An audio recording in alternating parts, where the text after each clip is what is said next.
Welcome into CBS News 24/7. I'm Juliette Goodrich. We're following breaking news. Shots fired at a Texas high school prompt a large police response and forces students out of class. We'll have the latest. Plus, the fight to bring a Maryland man who was mistakenly deported to El Salvador back home. The court hearing happening right now. And crime and drugs in New Mexico getting so out of hand, U.S. troops are being called in to help.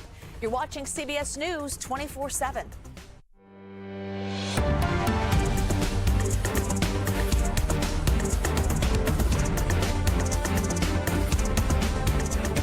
Right off the top, the closing bell rang just moments ago. The Dow Jones closing more than 100 points as investors look at the latest earnings. Our interactive stock market heat map, brought to you by FinViz, shows the top 500 stocks. A mixed bag of gains and losses today. We're going to have more market news in just a moment with our own Kelly O'Grady.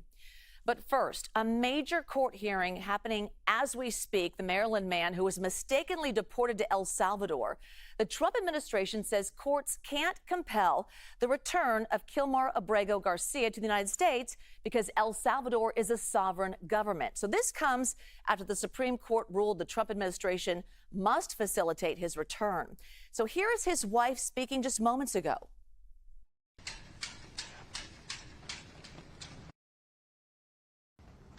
Stay strong. God hasn't forgotten about you. Our children are asking, when would you come home? And I pray for the day I tell them the time and date that you'll return. As we continue through Holy Week, my heart aches for my husband, who should have been here leading our Easter prayers. Instead, I find myself pleading with the Trump administration and the Bukele administration to stop playing political games with the life of Kilmar.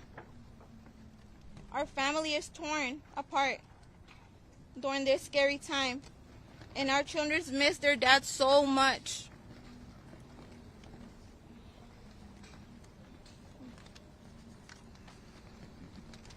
Despite the challenges we continue to face with the U.S. and the Salvadorian government, I hope that the strength of faith and the resilience within us will keep us standing after all the punches we continue to receive. Our ability to fight back against these governments are testimonies to the spirit of fight and restraint that God has given us. We will continue standing strong, and we will never give up on you, Kilmar. All right, that's Kilmar Abrego Garcia's wife speaking, as you just heard. CBS News legal contributor Jessica Levinson joining us live now. Jessica, what can we expect from today's hearing happening right now?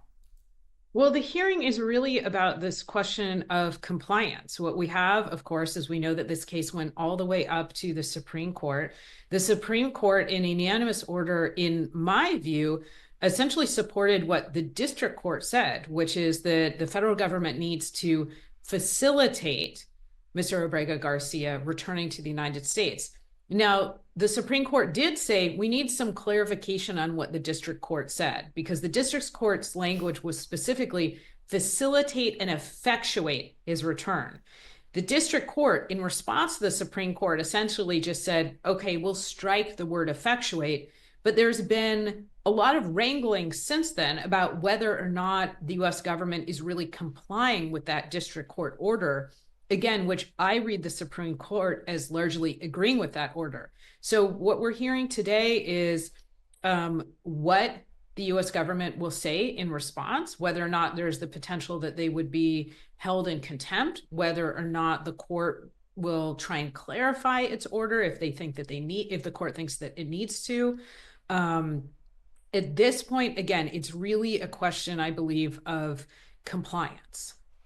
Yeah, and the Trump administration is saying it's considering sending American citizens who they call homegrown terrorists to that El Salvador prison. Can they legally do that? Not in my reading. There's so much of the law that's gray. There are so many closed questions. For me, the question of whether or not you can send U.S. citizens, whether or not they've been convicted in a federal court against their will, to a different country is not one of those close questions.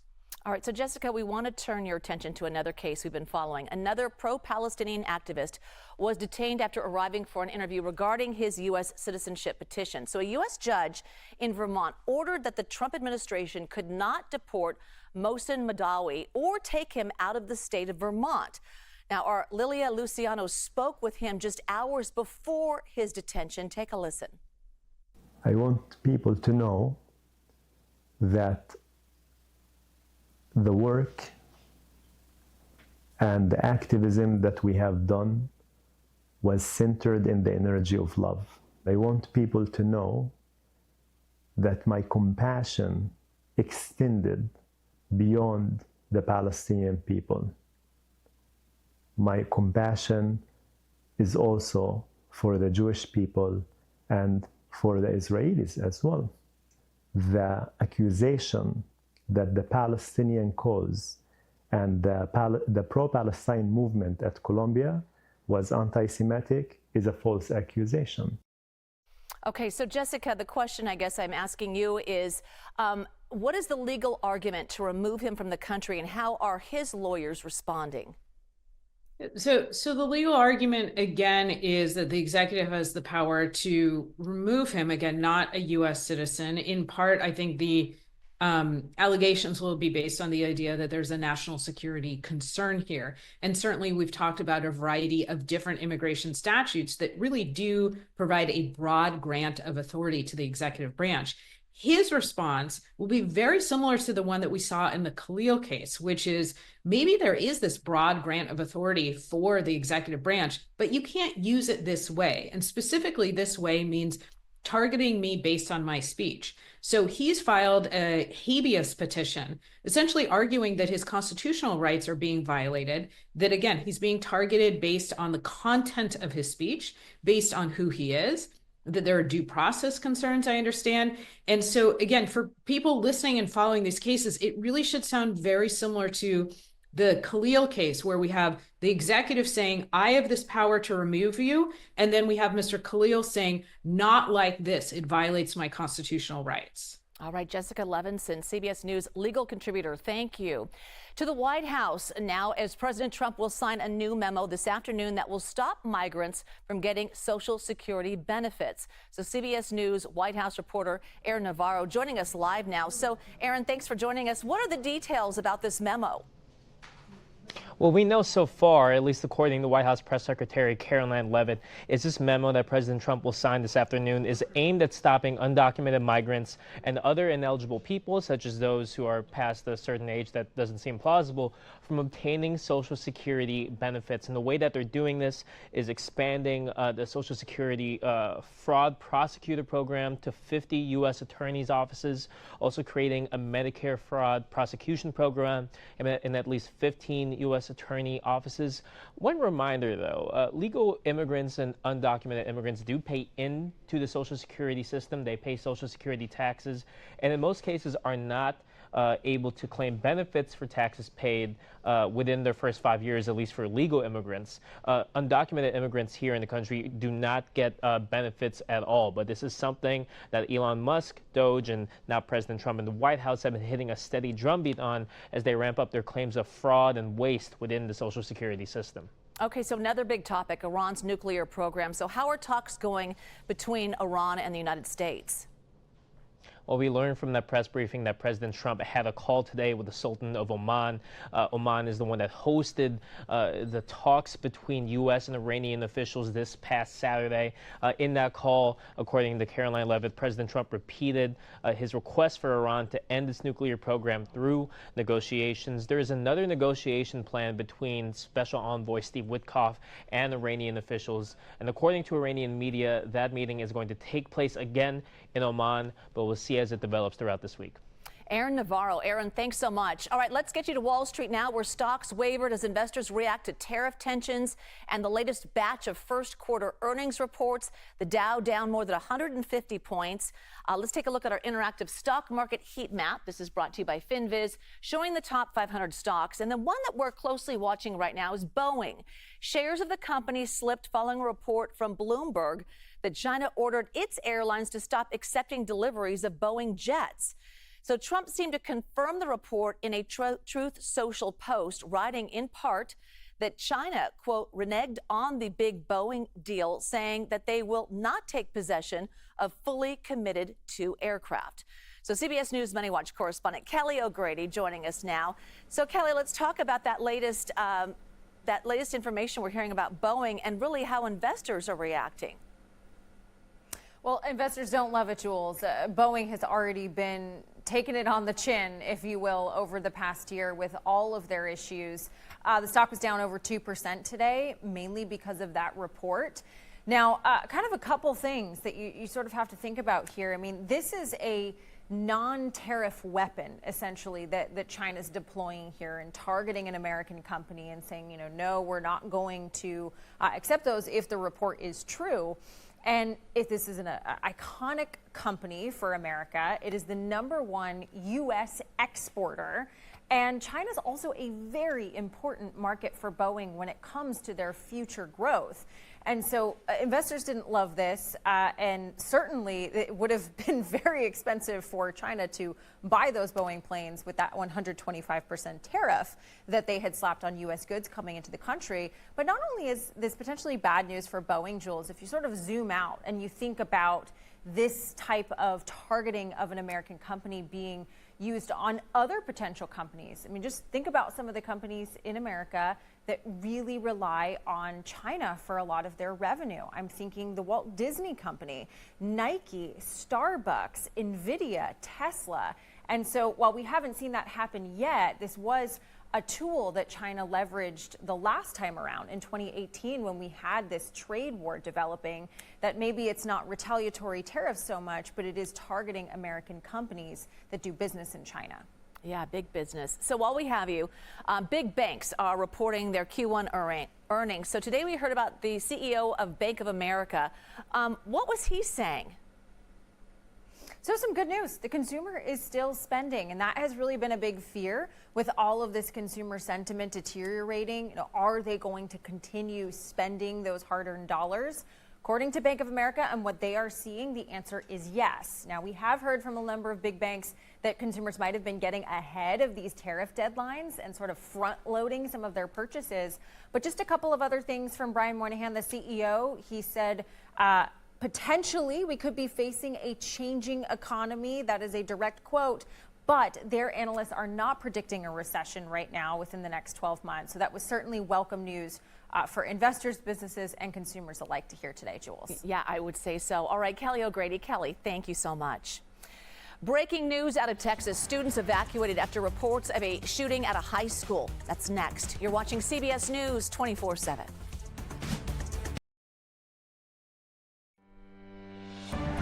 Let's get to that breaking news out of Dallas, where police responded to a shooting at a high school. CBS News Texas is following the latest developments. Here's some of their coverage from just moments ago.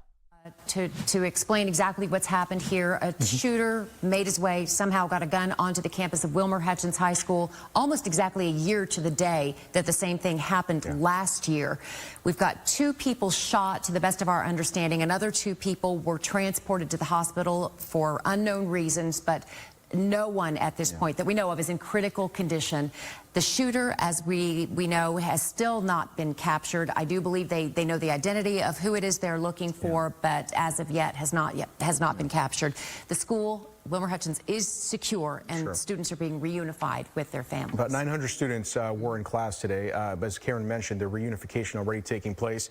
The school district is asking that any parent coming to the school to pick up their kid over at the football stadium, that they bring a photo ID. Anybody else who has no business being anywhere near the school right now, they're asking that you just stay away because even though it is secure, there is a lot of investigating that is going to take place next.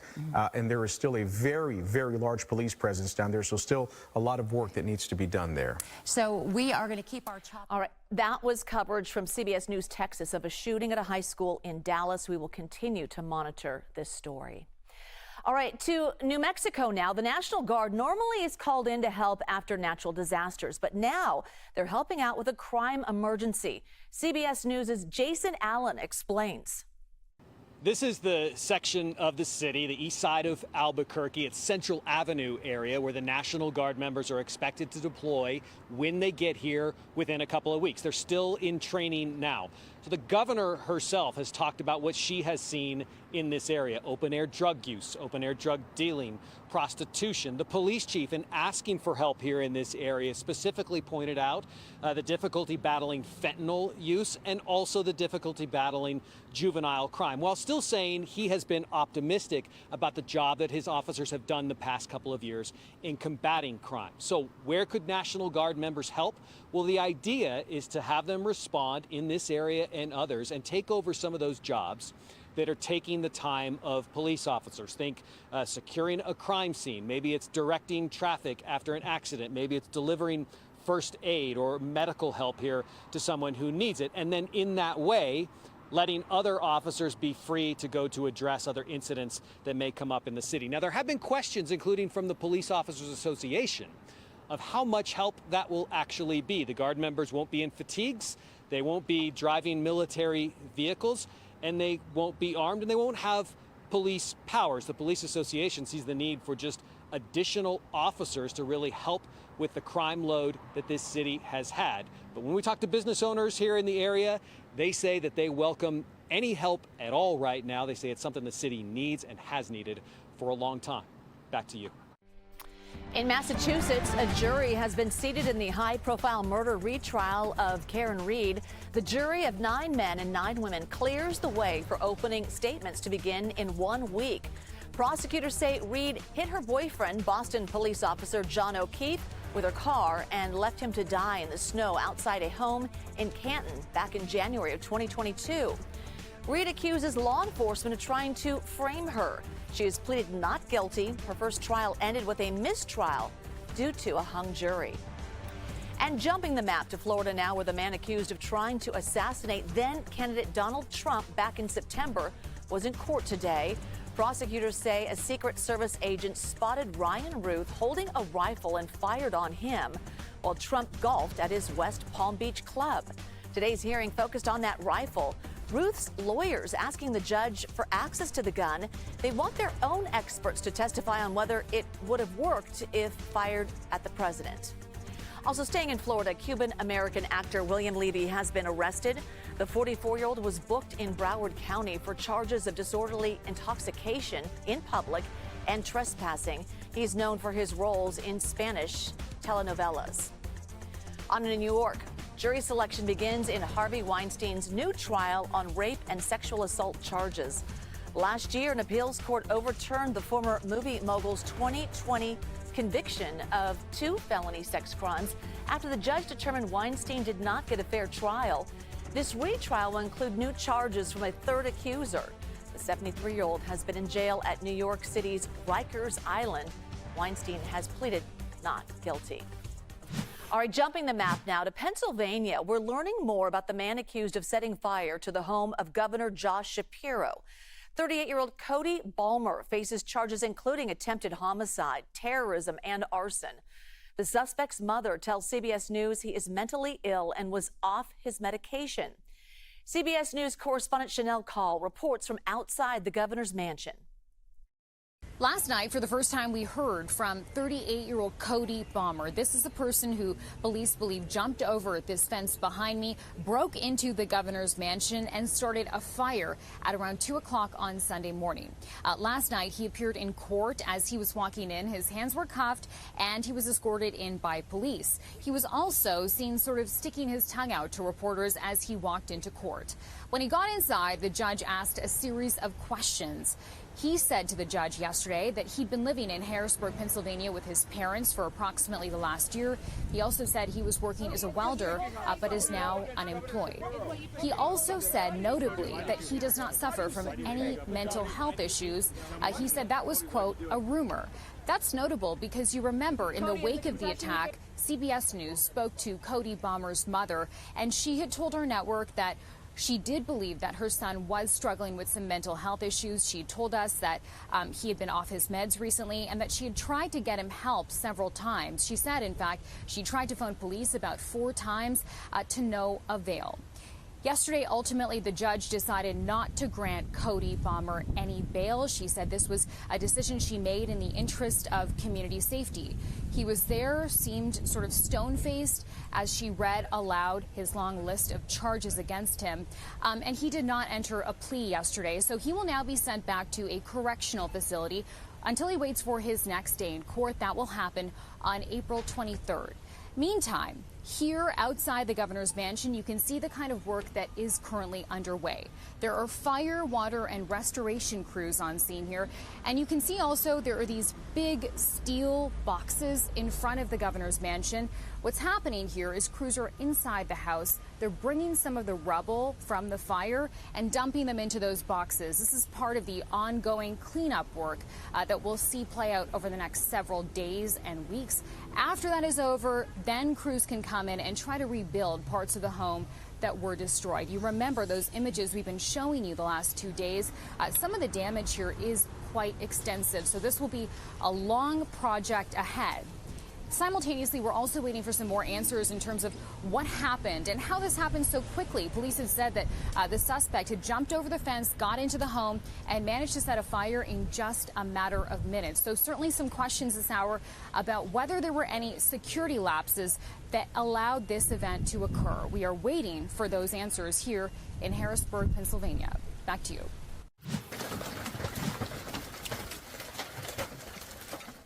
All right, check this out. Large hail hammered parts of West Virginia as severe storms rolled through the area yesterday.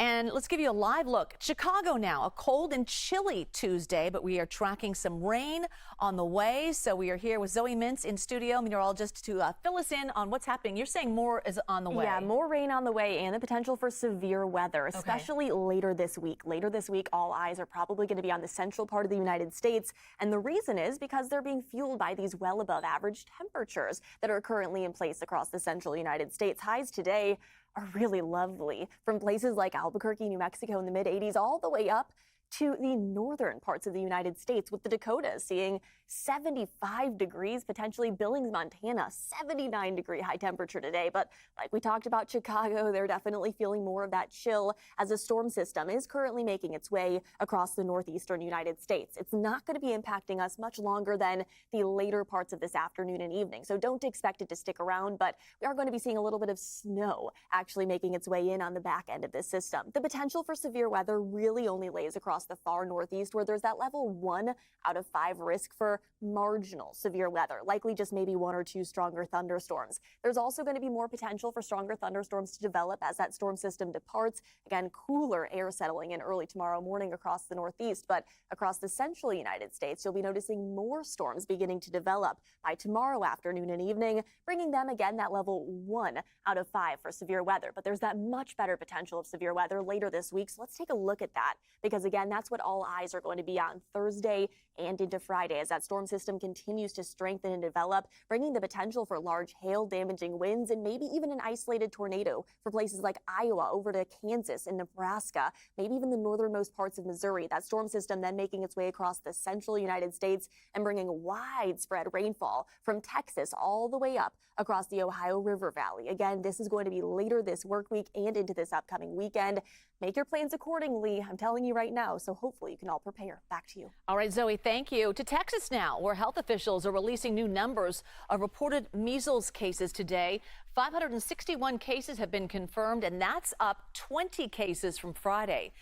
2 children in the state have died from the outbreak. Both were not vaccinated. More than 100,000 Americans need an organ transplant to stay alive. Each day, 17 die waiting. Yet, a CBS News analysis finds 1 out of 5 donated organs is being tossed out. CBS News' Tom Hansen has the story behind the troubling statistic. In the last hours of Mitch Potter's life, his family allowed us into the room as they said their final goodbyes. I love you. I love you so much. I miss you. Potter was 31 when a car accident left him brain dead and on life support. We are here to recover organs from Ms. Potter. And he became an organ donor in this operating room at Gift of Life, Michigan, an organ procurement organization. Hearts out. Coming through, coming through. His heart was harvested to save a life in Minnesota. Everybody ready? Yep. His kidney saved a child in Michigan. And medics rushed his lungs to this man in Detroit. But Mitch's liver was thrown away. The hospital it went to said it did not meet their standards. One of nearly 12,000 organs discarded nationwide last year, a number that keeps rising. One reason for the waste is more organs are available. 4 years ago, the government changed incentives for organ procurement organizations to recover more organs, even if they are less than perfect. Organs from older donors, organs from donors with diabetes, right? Those donors would not have been pursued 10 years ago. Dr. Richard Formica is president of the organization that sets policy for the U.S. transplant system. 1 in 3 kidneys are thrown away. How does that sit with you? I consider this to be an existential threat to the whole transplant system. We have to make use of those organs. Not all transplant centers will accept less than perfect organs. They are higher risk and require specialized skills and resources to transplant them. Failed transplants can affect a center's rating. Meanwhile, 100,000 patients a year are waiting. Every year I say, this is going to be my year.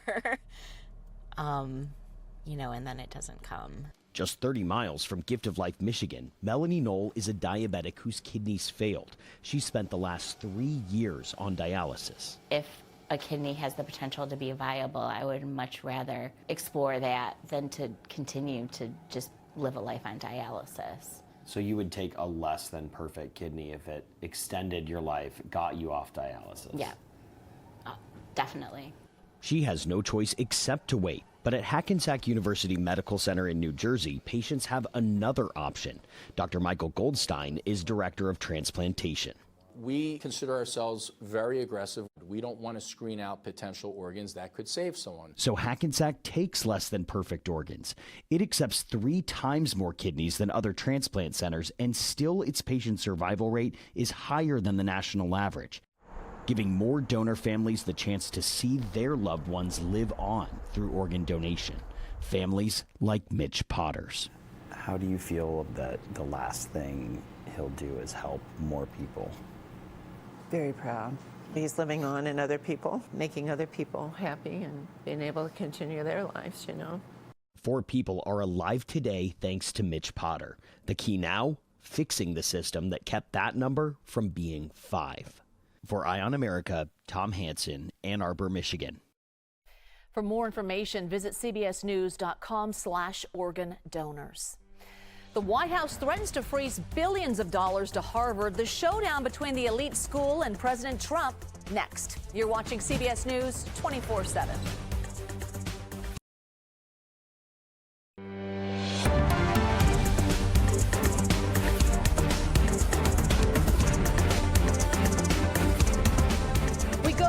Cambridge, Massachusetts, where Harvard is the latest university to be targeted by the Trump administration.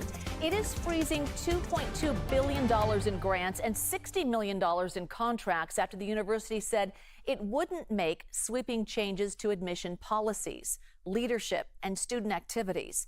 The funding supports things like medical and scientific research. However, Harvard has an endowment of more than $50 billion and is in a good position to push back against the freeze. Now, President Trump is suggesting Harvard lose its tax-exempt status. In a Truth Social post, he wrote, "Perhaps Harvard should lose its tax-exempt status and be taxed as a political entity if it keeps pushing political, ideological, and terrorist-inspired sickness." CBS News national correspondent Nikki Batiste has the latest. Harvard University here is in a battle of beliefs with the Trump administration. In its latest move, the federal government has frozen about $2 billion in grants here at the university. That came after the president here at Harvard refused to comply with demands from the federal government regarding anti-Semitism and diversity issues here. The president wrote a letter to faculty and students and called these requests unconstitutional. Harvard is one of 60 schools that have been under investigation. We spoke with a medical professor here to get an idea of the real life impact of these cuts. He runs a lab here. He said some of the research that could be impacted involves Alzheimer's, ALS, Parkinson's, cancer.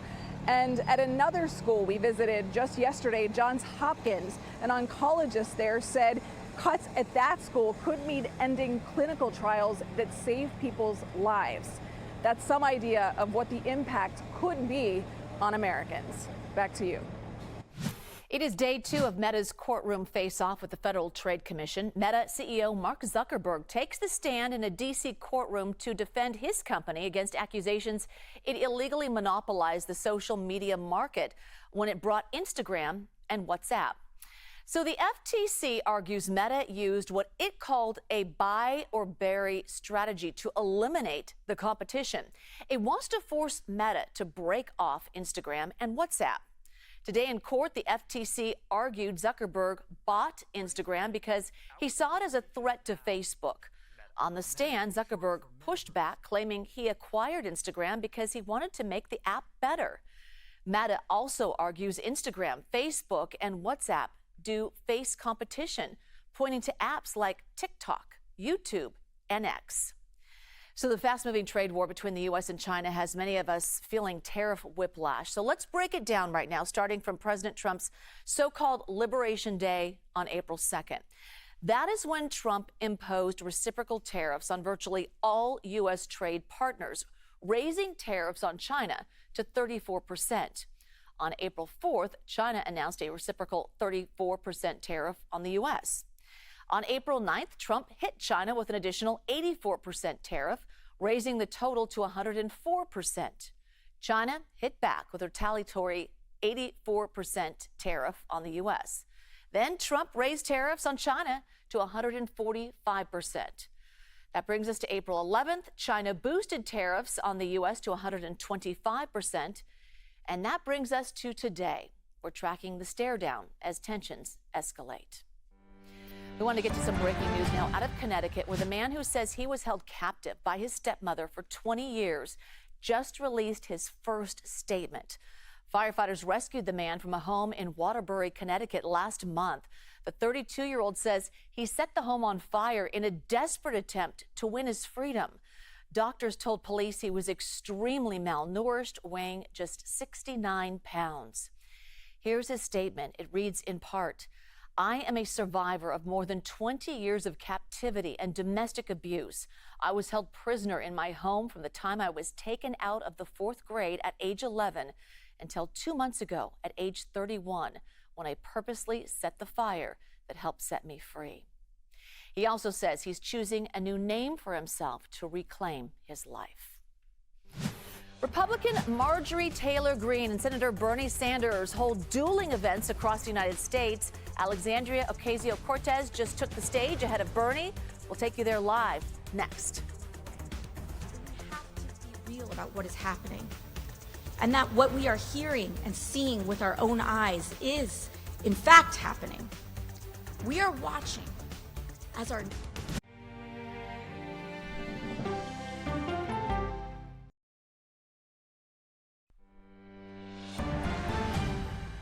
Congress is on spring break, but lawmakers on both sides of the aisle are busy. In Georgia, Representative Marjorie Taylor Greene hosts an in-person town hall in Cobb County. And in California, Senator Bernie Sanders and Representative Alexandria Ocasio-Cortez continue their so-called Fighting Oligarchy tour with a stop in Bakersfield. So we do have team coverage with CBS News reporter Jared Eggleston in Cobb County, Georgia.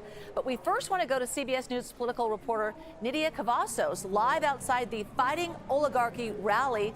So tell us what's happening there.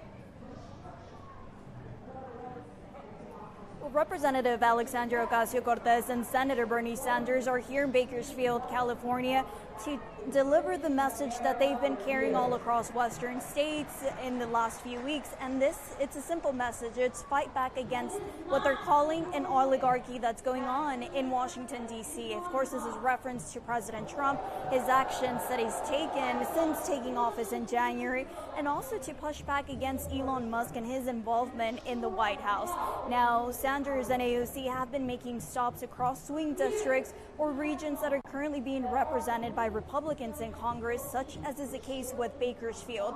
And so, of course, given that we're in a county, Kern County, that Trump won in 2016, 2020, and 2024, we did have Trump supporters who are still here in the area protesting against a visit to their home city from AOC and by Senator Bernie Sanders. Let's hear what they had to say today. I'm here in support of basically our presidential administration, Trump and Vance, and all the things they're doing. The Democrats are saying they're lying and they're doing all this stuff, but they're doing everything that Obama said he was going to do, and he never did. You know, like fighting fraud and all the monies. And then Pelosi in 1996, she was saying that we have to do the same thing, and because they have such a hatred for the man, Trump, you know, it's all a bad thing now, and they're calling him all kinds of names and, you know, Nazi, Hitler, and all that stuff, and I don't agree with it. Now, I am standing in front of a few hundred people who were not able to get a seat inside. The venue reached capacity, so doors had to be closed, but there was a lot of enthusiasm, and despite the fact that they couldn't get a seat here, they're still willing to wait outside and hear from a speaker. That's a direct feed from the inside venue, and there's a lot of enthusiasm on the ground, but let's hear what they had to say about why they were willing to wait for hours in line. So today I'm here because I want to represent the left, and I want to represent what America really stands for, and I believe that we stand for the Constitution, and that's why I'm here. I'm here to support Bernie, and I'm here to support AOC. AOC and Sanders will continue on with their tour. It is a tour that's brought them success in terms of crowd sizes, and AOC, we did learn a couple of hours ago that she managed to raise over $9.5 million in the first 3 months of 2025, and all of this is from individual donations, and on average, the donation was $21. So this is a direct result, according to her campaign, from this grassroots movements and the stops that they've had across the western states. Nydia Cavazos. Nydia, thank you so much. All right, CBS News reporter Jared Eggleston joins us live from Acworth, Georgia, where Representative Marjorie Taylor Greene hosts a town hall. So, Jared, why don't you fill us in on what's happening where you are right now? Jules, good afternoon. Good to be with you. We are in Cobb County. This is one of the suburbs here in Atlanta. And actually, this is one of the least red parts of Marjorie Taylor Greene's district here in Georgia. She'll be holding a town hall here later this evening. That's against, though, the advice of several top Republicans who have urged Republican Congress people and lawmakers not to host these town halls while they're back in their home districts because there have been a lot of testy exchanges in some of these. I was at a Chuck Edwards town hall in North Carolina last month where several people had to be escorted out because they were interrupting and having some harsh language against the congressman there, and they actually even surrounded his car at the end of that town hall. Now, officials with Marjorie Taylor Greene, they're hoping that tonight's town hall won't turn out like that. They're making sure that people who are attending, they are residents of this district, and they're also saying that they will have a zero tolerance policy when it comes to interruptions. But they are still preparing for it to be testy tonight. The town hall is expected to take place just a few minutes away from where I'm standing right now here at Jules, but there is a lot of police present, law enforcement presence over there as they prepare for people to turn out later this evening. Yeah, Jared, we're also hearing Greene faces accusations of insider trading. What are you hearing about that?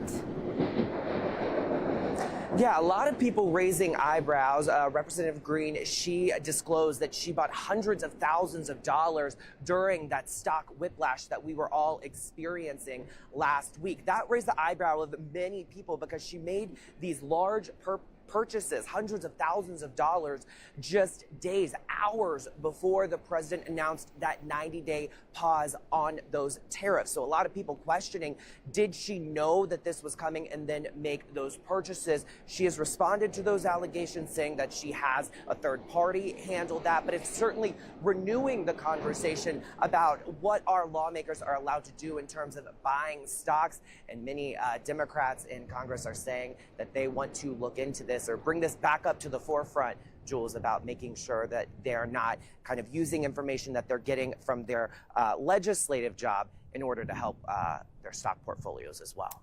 Jared Eggleston. Jared, thanks so much. Hackers targeting crosswalks in California. The strange voices and messages pedestrians are hearing when they push the button.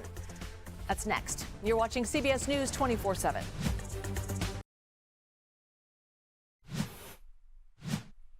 Let's bring up our new TikTok tube. Our CBS News social team has so much great content, including video. It's showing the moment a herd of elephants at the San Diego Zoo in California sprung into action after a powerful earthquake hit the region. Watch. You see this video of elephants during an earthquake in San Diego yesterday? As soon as the ground started shaking from the 5.2 magnitude earthquake, 3 older African elephants formed what's called an alert circle around 2 7-year-old calves, shielding them from any possible threats. Mindy Albright, who's a curator of animals at the San Diego Zoo Safari Park, said that when elephants form this alert circle, they sort of freeze as they gather information about where the danger is. You can see one of the calves immediately run into the middle of the circle, seeking refuge between the matriarchs. Albright said the other calf, the only male, wanted to stay on the outer edge of the circle, wanting to show his courage and independence. But you can see him repeatedly getting tapped on the back by the other females, reminding him to stay back and that things are okay. They stayed huddled around the calves for several minutes, even after the shaking stopped. They just appeared at the ready, looking around with their ears spread and flapping. African elephants, which are endangered, are highly intelligent and social animals, and this alert circle shows that they will do whatever they can to protect their own. You can read more about it at cbsnews.com.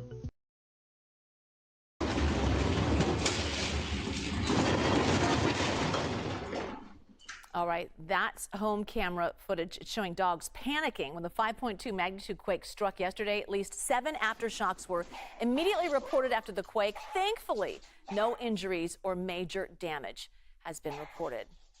Our social team has so much great content like this on our TikTok and Instagram pages, so follow us at the handle CBS News. First Lieutenant Gabrielle White has made history as the first woman to compete in the Army's grueling Best Ranger competition. White and her teammate were among just 16 teams out of 52 to make it to the final events of the competition. They came in 14th overall. White was the only female competitor. Women were not allowed to be Army Rangers until 2015, the same year the Defense Department opened all combat jobs to women. All right, a look now at San Francisco's Chase Center, where tip-off for Warriors and Grizzlies is tonight. It is the start of the play-in tournament before the NBA playoffs. And let's talk WNBA draft, shall we? The Dallas Wings with the #1 pick. They picked up former UConn basketball star Paige Bueckers as expected. The Wings president called it a very special day for the franchise, saying adding Paige is a huge momentum-building moment for the future of the team. And not only did she help lead the UConn Huskies to a national championship, she's also making an impact off the court with a stunning 2.3 million Instagram followers.